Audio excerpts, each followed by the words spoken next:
Madame Sandrine Schex, conseillère déléguée aux personnes handicapées de la région Auvergne-Rhône-Alpes. Madame Thérèse Rabatel, adjointe au maire de Lyon en charge de l'égalité femmes-hommes et des personnes en situation de handicap. Monsieur Alain Giordano, adjoint au maire de Lyon chargé des espaces verts. Monsieur Bernard Dujardin, président fondateur d'Handimat. Monsieur Dimec, président d'Handimat. Madame Chaivri, représentante de la fondation Al-Kafat du Liban, et je vous remercie d'avoir fait le voyage et pris du temps pour venir à Lyon pour ce moment important. Chers collègues élus, mesdames et messieurs, je suis effectivement heureux de vous accueillir dans le 9e arrondissement pour aujourd'hui honorer Handimat et pour cette fête des 40 ans de l'association Handimat. Handimat, on vous en parlera plus, une organisation de solidarité internationale au service du handicap et de la mobilité réduite. Elle a été créée en 1979. 1979, le secteur des personnes en situation de handicap et le secteur médico-social s'organisaient. On sortait d'une grande loi qui était venue structurer ce secteur. Je crois que c'est une loi qui a eu, je regarde Monsieur Anglaret, qui pourrait nous en parler beaucoup plus que moi, mais je vais simplement en dire quelques mots, mais qui est venue structurer ce secteur et qui est apporté une attention particulière, qui est venue permettre la vie des personnes en situation de handicap au sein de notre cité. Du chemin a été fait, et puisqu'en 2002, une autre loi est venue aussi structurer, encore améliorer le fonctionnement de ce secteur pour les personnes en situation de handicap. Et cette loi de 2002 a eu deux intérêts, me semble-t-il. Le premier, c'est de reconnaître la question du handicap psychique. Et la deuxième, c'est d'encore mieux permettre aux personnes en situation de handicap de vivre au cœur de notre cité, au cœur de nos immeubles, au cœur de nos quartiers. Vous savez que le 9e arrondissement accueille de nombreuses associations, de nombreux établissements qui travaillent avec les personnes en situation de handicap. Je veux parler d'Odineo, je veux parler de l'ADAPI, je pourrais parler aussi de l'Alged. Et nous avons vu comment ces associations, depuis une quinzaine d'années, se sont développées et combien elles ont investi nos quartiers et combien elles ont placé les personnes au cœur de notre cité. Et je crois que, en tout cas, la ville de Lyon a eu un certain nombre de succès en matière d'accessibilité, mais l'accessibilité aussi, c'est de permettre aux personnes d'être avec nous, de nous côtoyer au quotidien, et c'est bien comme ça que l'on doit concevoir l'inclusion ou des politiques inclusives pour les personnes en situation de handicap. Voilà, nous sommes au cœur de ce quartier de Saint-Rambert, sur ce plateau de Saint-Rambert, qui est une ville à la campagne. Vous avez bien sûr observé les grands espaces verts, une ville qui a été, ou un quartier qui a été construit dans les années 80 avec beaucoup d'échanges entre les promoteurs, la ville et les habitants pour créer un quartier avec une dimension véritablement humaine. Et je crois que c'est réussi, et c'est véritablement une ville ou un morceau de notre ville que l'on a reconstruit dans ce secteur, puisqu'on y retrouve bien entendu les fonctions et les services permettant à chacun de pouvoir bénéficier ce dont il a besoin. Et nous avons des lieux effectivement culturels. Je pense à la médiathèque de Saint-Rambert. Nous avons des lieux dédiés au sport, des lieux dédiés aussi aux rencontres interassociatives, interpersonnelles. Mais nous avons aussi des services de proximité qui sont de qualité. Et ce quartier est particulièrement attractif. Alors pour les jeunes, bien entendu, les jeunes couples, les jeunes enfants, mais il est particulièrement attractif aussi pour des personnes qui vieillissent.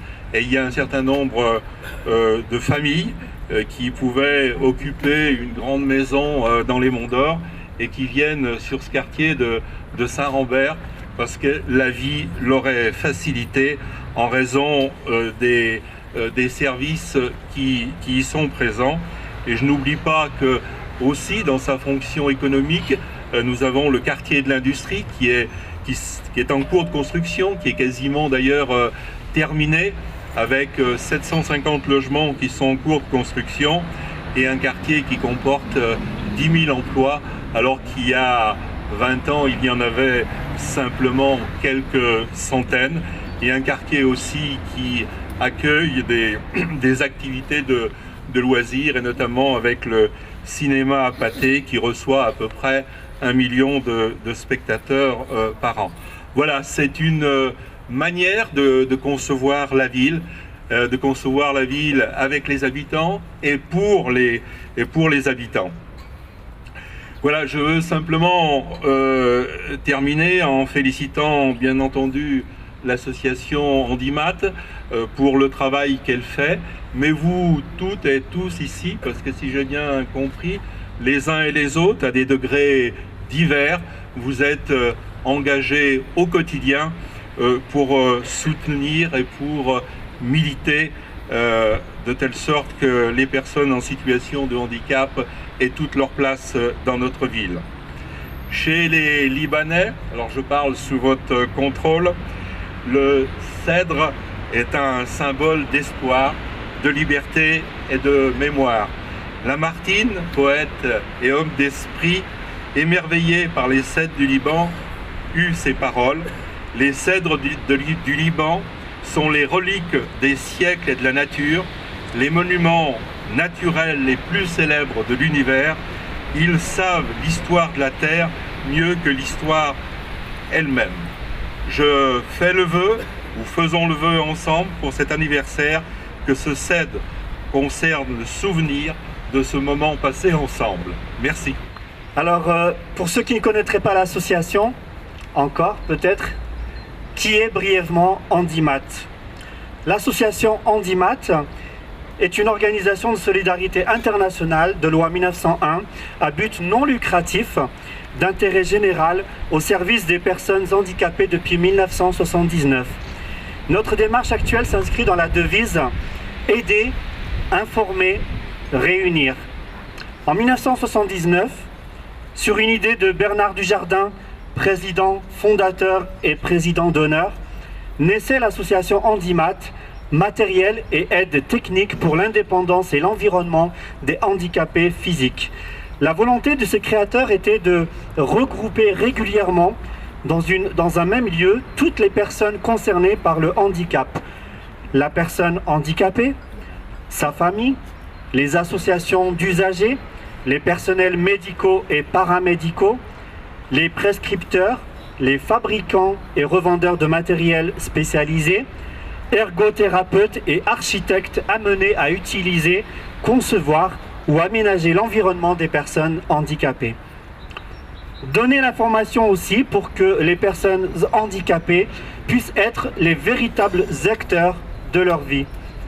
D'où la création du premier salon Handicap en 1980 et cette année donc nous allons fêter bientôt donc la 20e édition. Au fil des ans, les membres de l'association Handimat se sont vus sollicités par de très nombreuses questions concernant les matériels les meilleures adaptations dans tous les domaines de la vie quotidienne. Ce constat a amené l'association Handimat à travailler à la création d'un centre d'information, de conseil et d'essai permanent avec l'association des paralysés de France et le secrétariat d'État des anciens combattants qui devint l'association Mieux Vivre, aujourd'hui intégrée au CRIAS. Handimat est fière d'avoir été créatrice de nombreuses activités innovantes telles que des forums ouverts à tous, l'assistance en ligne, le festival du film Handicap, la collecte de matériel et d'avoir été à l'initiative de Mieux Vivre, d'avoir aidé par ses actions de nombreuses personnes handicapées et associations. Citons aussi l'organisation de formation de kinésithérapeutes, orthoprothésistes, éducateurs au centre de l'AMVIM de Kenitra au Maroc, au Centre national Mohamed VI des handicapés de Salé, toujours au Maroc, et à la Fondation Al-Kafat au Liban.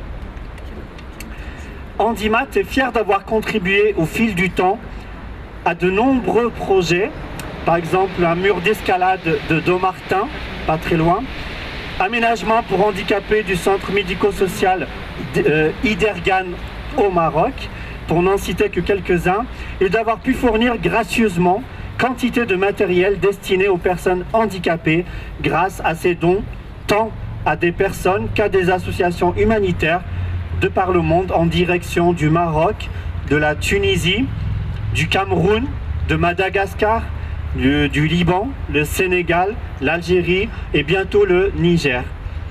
Voici donc un aperçu d'une association qui travaille très souvent dans le silence depuis 40 ans au mieux vivre des personnes handicapées et de leurs familles. Je vous invite à venir partager dans quelques instants le buffet concocté par la maison Manoa avec le restaurant Le Mercière, rue Mercière, une rue très connue pour la gastronomie à Lyon, arrosé avec les vins du Beaujolais du domaine des Crêtes à Anse, qui est pour coïncidence ma ville d'origine. Et je tiens à les féliciter, ça ce n'était pas dans le discours, parce qu'il se trouve que eux aussi, ce sont leurs 40 ans, donc on leur souhaite un joyeux anniversaire aussi. On peut les applaudir.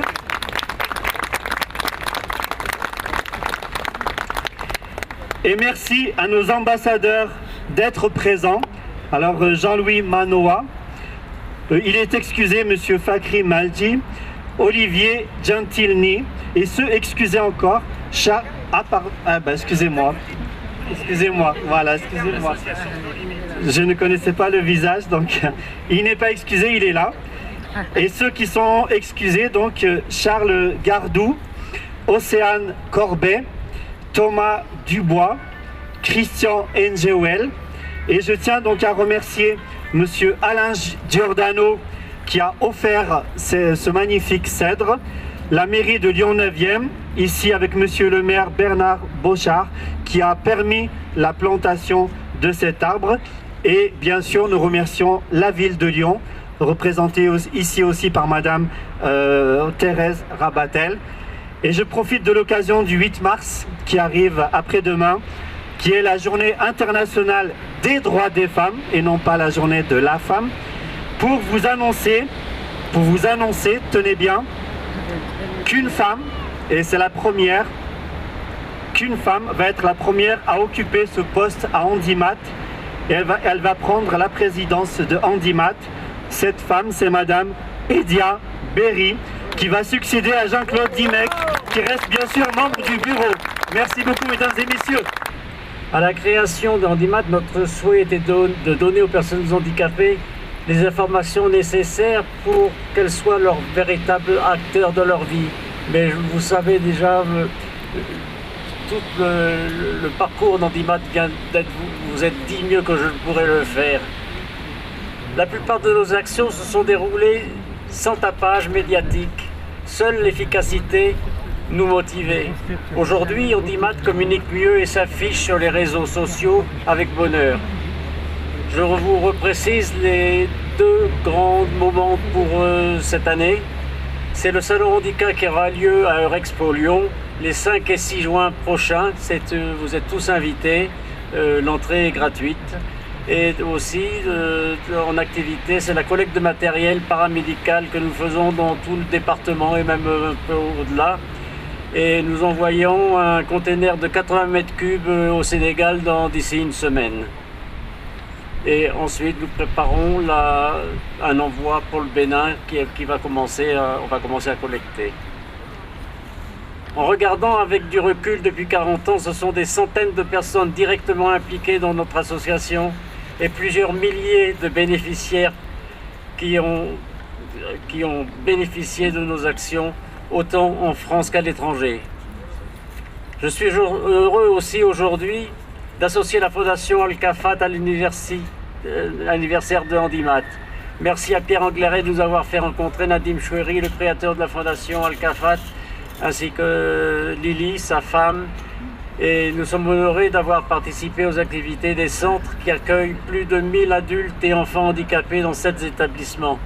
Ce qui fait que Al-Kafat doit être la plus grande ONG au Moyen-Orient. Que le cèdre du Liban planté aujourd'hui soit le symbole de notre amitié et de notre coopération avec la Fondation Al-Kafat. Merci à Chef Ramzi, directeur de la Fondation, de nous avoir délégué sa sœur Myriam Choueiri, qui nous fait l'honneur d'être parmi nous et qui vous retracera l'action d'Al-Kafat. Merci.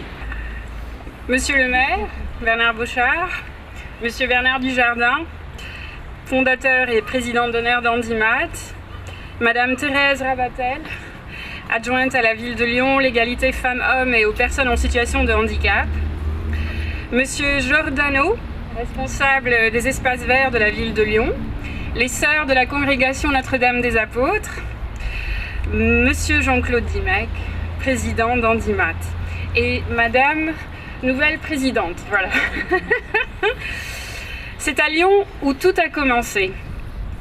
Nadim avait 23 ans en 1958, lorsqu'il a visité à Sainte-Foy-les-Lyons la congrégation Notre-Dame des Apôtres, afin de lancer son projet pionnier, la Fondation Al-Kafat, dans une partie de leur monastère, au cœur d'un petit village libanais au nom de Salima. En 1975, la guerre éclate au Liban. Nadim trouve alors refuge pour sa petite famille à Sainte-Foy, où les sœurs de la congrégation mettent à leur disposition leur appartement. Assuré que sa famille est en sécurité à Lyon, ses enfants sont scolarisés, sa femme Lily est volontaire dans le service de gériatrie au centre hospitalier de Sainte-Foy-les-Lyons grâce à la congrégation Notre-Dame des Apôtres, Nadim retourne seul au Liban pour affronter la guerre et surtout protéger les enfants et les centres de la Fondation Al-Kafat. C'est durant cette période tumultueuse que Nadim rencontre Pierre Anglaret, qui était en ce temps-là le directeur du CREAI. Rapidement, Pierre deviendra son ami, son frère lyonnais. Il mettra Nadim en contact avec des organismes lyonnais portés sur la réhabilitation et l'insertion des personnes handicapées dans la société. Et c'est ainsi que Nadim rencontre Bernard Dujardin, qui immédiatement répond à l'appel pour le développement de l'expertise en production de prothèses-orthèses, surtout durant les années difficiles de la guerre au Liban.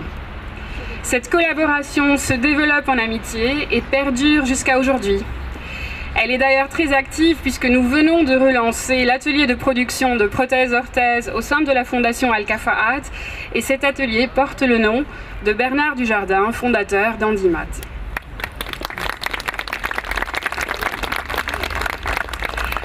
Nadim aimait revenir à Lyon de temps en temps pour retrouver ses amis lyonnais, Pierre et Bernard, pour visiter la congrégation Notre-Dame des Apôtres qui est toujours active au sein de la Fondation Al-Kafat, mais surtout pour se ressourcer. Il aimait flâner dans ces rues du Vieux-Lyon, longer les pentes de la Croix-Rousse, méditer du haut de la colline de Fourvière, avant de terminer son parcours sur un banc du parc de la Tête d'Or, où il aimait passer des heures à penser à ses projets et planifier pour le futur d'Al-Kafat, toujours accompagné d'un bon sandwich de fromage de tête dont il raffolait. Ça, c'est Ramzi qui m'a demandé d'ajouter cette phrase. C'est un honneur que vous nous faites aujourd'hui. C'est vraiment un honneur que vous nous faites aujourd'hui, Monsieur Bochart, de répondre à l'initiative de Monsieur Dimec et de planter ce cèdre pour mettre en relief non seulement l'amitié professionnelle et personnelle qui lie nos deux organisations, Al-Kafaat et Handimat, mais aussi pour mettre en relief cette relation qui s'est établie depuis déjà plus de 61 ans entre la ville de Lyon et la Fondation Al-Kafaat.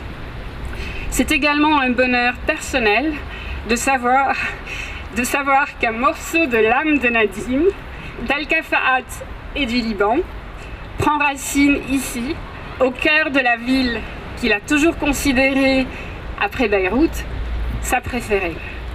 Merci, Monsieur le maire. Merci, Monsieur Dimec. Merci, chères sœurs de la congrégation Notre-Dame des Apôtres. Merci, Bernard. Merci, Pierre. Mais surtout, merci, Lyon. Merci beaucoup, Madame Chouairi. C'est vrai que je tenais à être ici parce que c'est une association Handimat qui fait un vrai travail concret, comme beaucoup d'autres dans le milieu du handicap. Il y en a vraiment beaucoup, des gens qui sont incroyablement dévoués, qui font des choses magnifiques. Mais Handimat fait partie de celle-ci, avec une longue histoire. Et avec, oui, ce travail concret qui est de permettre aux gens d'avoir du matériel qui est, alors en France,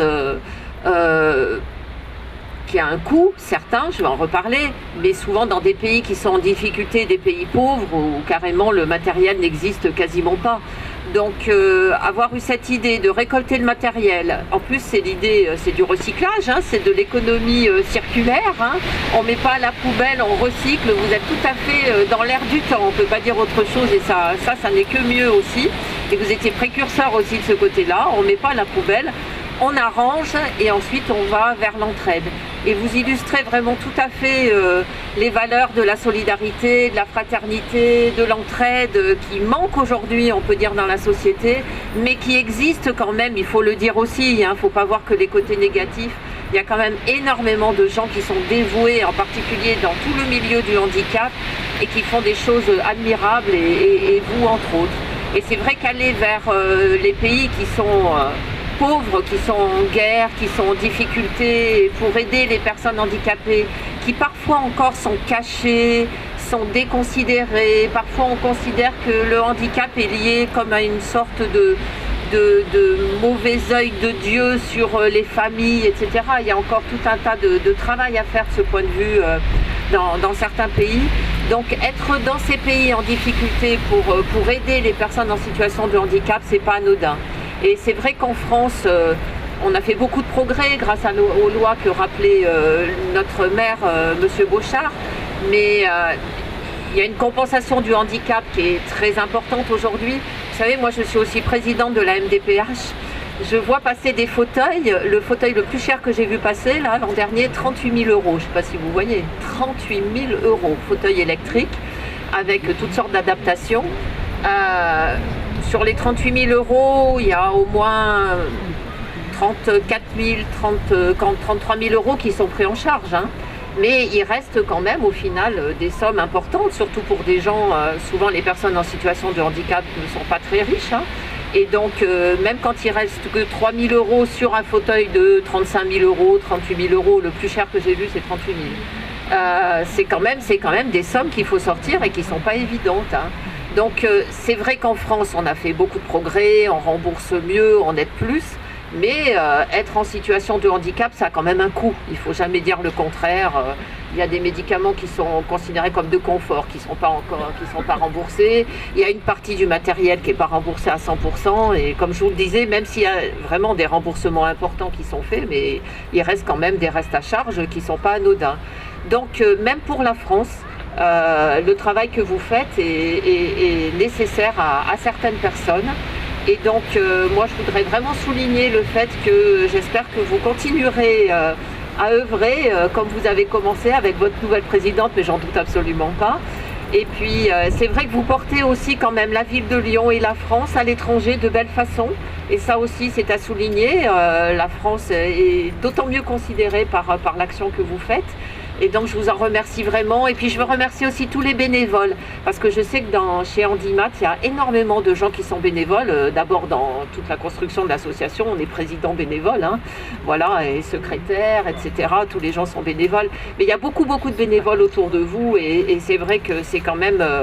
voilà, c'est vraiment un symbole positif dans un monde qui est très chahuté aujourd'hui, y compris en France. Et donc vous incarnez la lumière, voilà, on ne peut pas dire autre chose.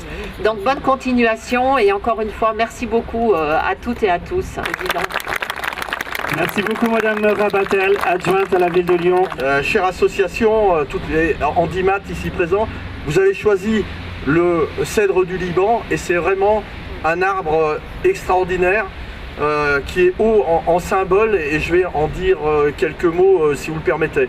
Mais tout à l'heure vous m'avez applaudi pour l'arbre, j'aimerais qu'on applaudisse les vrais responsables, nos vrais jardiniers qui sont ici présents.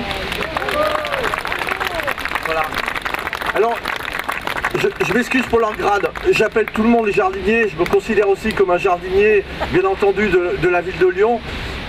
Nous sommes 400 à peu près à la ville de Lyon, à essayer de faire en sorte que nos parcs sont les plus beaux et les plus jolis possibles.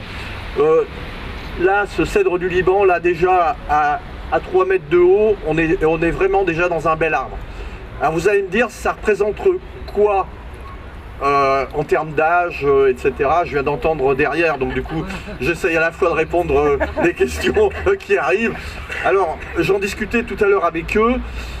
Vous pouvez prendre internet comme je l'ai fait tout à l'heure parce que je me rappelais plus bien, mais l'arbre cèdre du Liban le plus âgé en France, répertorié, il est au Jardin des Plantes à Paris et il a 285 ans à peu près.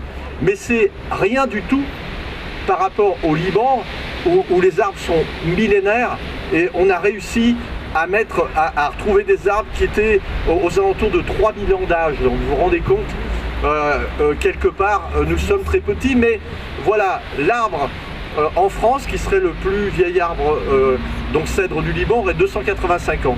Et tout à l'heure on discutait avec les jardiniers et ils me disaient mais il y a beaucoup d'arbres qui ne sont pas répertoriés. Et vous voyez par exemple celui-ci qui est un cèdre du Liban, les jardiniers me disaient à peu près on lui donne 300 ans. Donc quelque part à Lyon, il y a plein de choses qui sont ignorées dans le domaine de l'écologie. Je voulais vraiment mettre Lyon en avant. J'étais par exemple la semaine dernière dans une réunion à Paris, et je m'excuse s'il y a des Parisiens ici que je respecte tout à fait, mais quelque part il faut aussi mettre en avant Lyon. Et les Parisiens me disaient présents, et au plus haut niveau de la sphère politique, me disaient nous on plante des ruches de partout, il faut planter des ruches. Or il y a une étude qui a été faite à Lyon, parce qu'à Lyon nous avons la chance d'avoir 300 espèces d'abeilles très présentes ici dans ces parcs, et l'abeille de ruche ne représente qu'une sorte d'abeille. Et si on favorise l'abeille de ruche, les autres abeilles disparaissent. Or vous n'avez pas une bonne pollinisation et vous n'avez pas toutes ces essences présentes. Et c'est pour ça qu'il faut qu'on soit là-dedans. Et je pense qu'à Lyon, on a apporté des choses, alors peut-être un peu moins connues, et en dehors aussi du parc La Tête d'Or, parce que souvent on me dit mais vous êtes l'adjoint du parc La Tête d'Or. Et d'ailleurs, Madame la Présidente, vous en parliez tout à l'heure, oui, bon pardon, excusez-moi, vous disiez que vous alliez au parc La Tête d'Or, et le parc est magnifique, il fait 115 hectares, et notre plus vieux arbre cèdre du Liban, il est plus jeune que celui-là par exemple. Hein, parce que bon, le parc de la Tête d'Or doit avoir à peu près 160 ans d'existence, donc évidemment il est plus jeune. Donc vous voyez, on peut, à la périphérie de Lyon, comme ici à Saint-Rambert, et on aime bien dire qu'à Saint-Rambert c'est quasiment une commune libre, hein. Quand j'entends certains de mes collègues, ils ont raison. En tout cas il y a une spécificité à Saint-Rambert. Nous avons aussi des choses à porter, des choses que nous portons et qui sont quelque part des symboliques à Lyon. Je parlais tout à l'heure aussi des composteurs. On fait du compostage à Saint-Rambert et on a le plus gros rendement à Lyon sur les compostages qui sont faits autour de ce parc. Bon, revenons quelque part à cet arbre, revenons ici, revenons à la symbolique. Alors Bernard Bochard tout à l'heure a parlé de Lamartine, qui est un passionné du Liban et du cèdre du Liban. Il disait que cet arbre c'était vraiment la mémoire de la nature. Et passer de la poésie à l'écologie concrète. Un arbre, en matière d'évapotranspiration, alors je vous passe la définition, ça veut dire filtration des polluants. Donc vous voyez l'importance actuellement, plus rafraîchissement. Ça équivaut un arbre à 1 hectare de pelouse. 1 hectare de pelouse, c'est à peu près tout ce que vous avez ici. Donc un seul arbre, en termes de bienfaits, rapporte comme 1 hectare de pelouse. Donc vous voyez l'importance de planter des arbres. Quand on voit en plus la notion de temps, quand vous plantez un arbre, il faut 25-30 ans pour qu'il arrive à l'arbre adulte. Donc il faut absolument planter des arbres. Après, n'oublions pas la situation exogène à Lyon. En ce moment, on parle de réchauffement, alors peut-être pas aujourd'hui, encore qu'il y a du vent, mais pour un mois de février, il fait quand même assez doux. Le réchauffement climatique nous tue nos arbres. Là, tous les arbres qui ont été abattus, là, il y en a une quinzaine, on parlait tout à l'heure, c'est le scolite, c'est un petit animal, et un petit coléoptère, du fait du réchauffement climatique, et ben, du coup l'arbre est en difficulté, et il pénètre dans ces arbres, il les tue. On est obligé du coup de les abattre, on replante d'autres arbres à côté, mais vous voyez l'importance. Alors, dans ce réchauffement climatique, encore un symbole, cet arbre du Liban, j'appelle l'arbre le cèdre du Liban, c'est vraiment là un des arbres les plus costauds.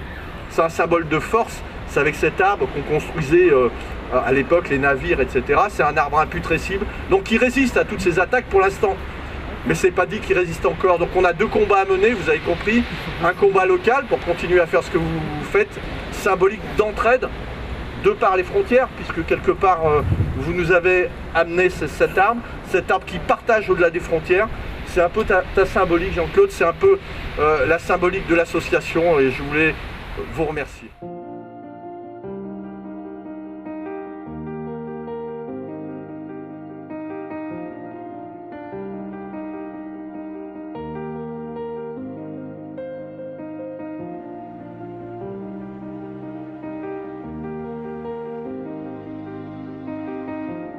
Monsieur Régnier remet donc un dessin qui a été demandé pour le remettre à Monsieur Dujardin, donc membre fondateur et membre d'honneur, et Madame Chouairi, donc la fille du fondateur de la fondation Al-Kafat au Liban.